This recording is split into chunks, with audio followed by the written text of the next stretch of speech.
Oh, hey there. You're probably wondering what I'm over here working on, and I gotta say it's pretty juicy.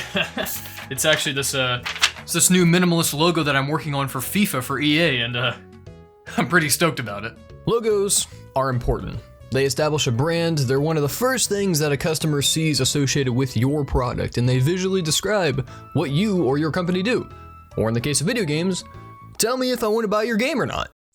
So throughout gaming history, we've had some charming logos like this, or even these hot boys. Ooh, yeah, I like that. So I decided instead of talking about good logo design, I would just make a video about sucky logo design because that's what the internet likes, right?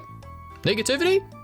Cool. Oh, and by the way, for this video, I do actually plan on talking about games people actually know about because there is a whole heaping mound of hot, steamy, wet garbage on Steam, or even the Switch eShop that I could talk about. As a graphic designer myself, I do want to provide constructive criticism from that perspective, so if I do offend anyone or if I sound overly bitchy in this video, that's not my intent. And I deeply apologize if you like any of these logos on this list, and if you want to shoot me for having an opinion, you know that's fine too. Now obviously, we gotta kick this list off with everyone's favorite pretentious series, and that's Kingdom Hearts. Kingdom Hearts H2 2.8 Final Chapter Prologue. God, that is a mouthful. Okay, first off, let's just look how ugly and cluttered this piece of shit is. They decided that one gradient across the lettering wasn't enough, so instead, we get 3. And then you got this stroke, and that stroke, and that stroke. Why are there so many strokes? I realize out of context that could be taken badly and I apologize. And also, I don't understand what happened here. You have so many black inlays for every other letter, but this little section right here doesn't have it? Why? I actually had to check this logo about 20 different times to make sure I wasn't looking at some terribly horrific photoshopped fan version of it. And guess what? I wasn't. But then, you got the biggest offender of the bunch right here, and that's this disgusting display of subtext. Because first, we got HD just sitting here in all caps while Final Chapter Prologue isn't in all caps. Then we have a Roman numeral 2 and an English 8. Why? And then, Final Chapter Prologue itself isn't even stacked up or lined up in any sort of fashion with 2.8 or HD. It looks awful, and it's a shame that this is the direction the series logos are headed in, instead of being simple and clean like the originals. Did you expect the traitor to give themselves up with that accusation of yours? That was foolish. I said, that's quite enough. I'm just here to talk about logos. Okay. Now let me just start by saying that Dragon's Crown Pro is an incredible arcade-style brawler. Like, it's a good game. However, if I didn't know what the game was called, I literally would not be able to figure it out from this logo. What in the cow were they thinking when they made this? Now don't get me wrong, it is beautifully crafted, wonderfully drawn, it's mesmerizing. I love looking at this thing. I'm gonna give the artist that. But I can't read it. This to me is a classic case of flair over function. They sacrificed functionality for the sake of the logos looking too damn beautiful. God, this logo's hot. I do want to love it so badly. Like, it's very clear to me that the designers spent so much time on this, and God, good job guys, but man, you just need some spacing in between each letter, and I would absolutely cut down on the shadow effects behind each of the letters because you're just cluttering up the joint. And then the C and the R are kind of just morphing into each other. You gotta break that up, man. My one question for you, Dragon's Crown, is where's the kerning? Where's the kerning?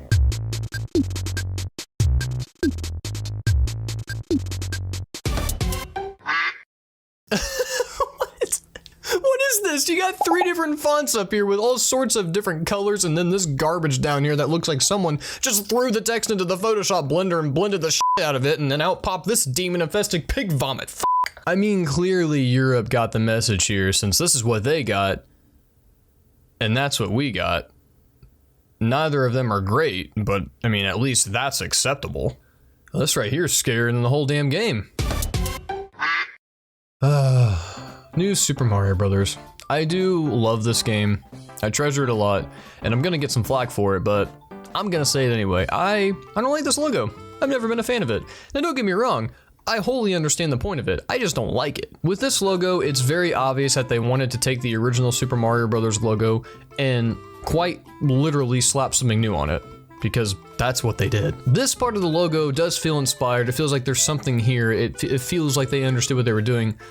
And then this just turns it into a cheap infomercial graphic. I'm not like personally attacked and offended looking at this logo, but it just leaves me wanting more. Like I can't stand how Super isn't lined up with Brothers, and there's just way too much space here also. Like, it just bothers me. At least with the following logos in the series, they did add some more flair to them, and it just makes the logos pop more in my opinion. They, like, everything's, you know, centered up and evened out, and I guess, you know, I just got used to the new, so it didn't bother me as much, but on this first one, man, it sticks out like a sore thumb, and I hate it.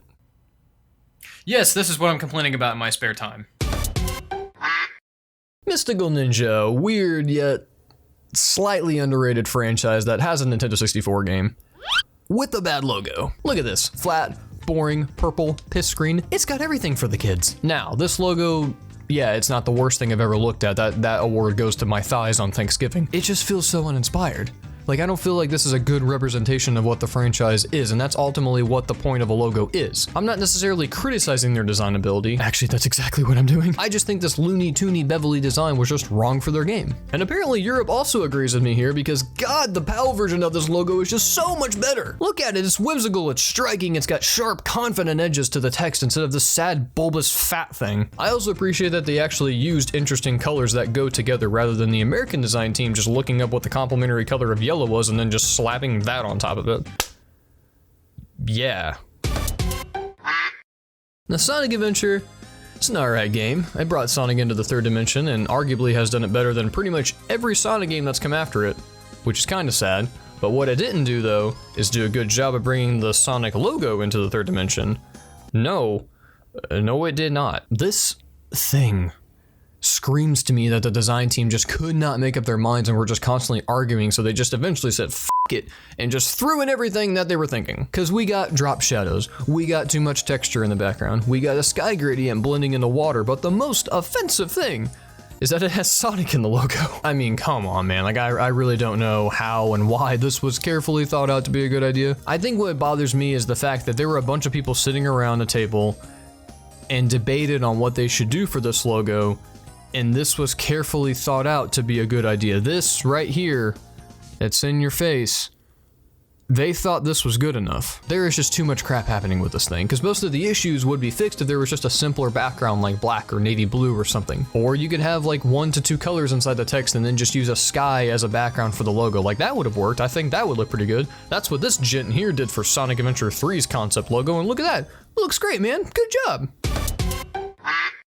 But however, as much as I have bashed on these logos needing to just simplify themselves instead of just jamming in every effect that they can think of, at the very least, they were more interesting to look at compared to these things. I am sick and tired of so many companies looking to modernize and be serious and have their heads shoved so far up their minimalist asses that they can see their own tongues. I mean, look at this. That's boring. I can only imagine the marketing team sitting around that Bungie saying, okay, we're looking to have some plain text sans serif. We're going to make it futuristic, aka boring. And then we're going to stick an abstract crotch-looking thing right below it. Bam, genius. But even that is still somehow better than Battlefield 5's logo. I mean, really? Look, I know this is about war, and war is serious and all, but not even like a line to separate anything or a gun silhouette. Nothing, just literally plain text. I mean, Call of Duty's logos are considerably more interesting than yours, and even theirs suck. But it doesn't stop there.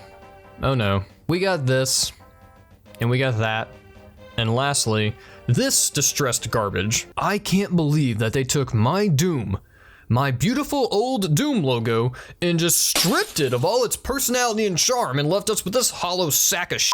I mean, what was wrong with the old Doom logo? Like, it told a story with its text, it was designed, it was crafted, it was beautiful. This is the trend that I kind of want to see die the most, the distressed trend, where every company making even a mildly serious game decides that it needs to look like someone stuck some text on a chalkboard and just put their bare ass cheeks to it and rub it furiously. Now again, I like pretty much every game that I mentioned today on this list. I think they're all fine, fantastic, and well-made games. But, you know, video game logos are like the first thing that people generally see whenever they're looking at your game or shopping for one, so, I mean, if it was me, I'd like to have something not look so lifeless and terrible. But I digress. Anyway, I'm gonna go actually send this off to EA and see if I like it or not. They loved it!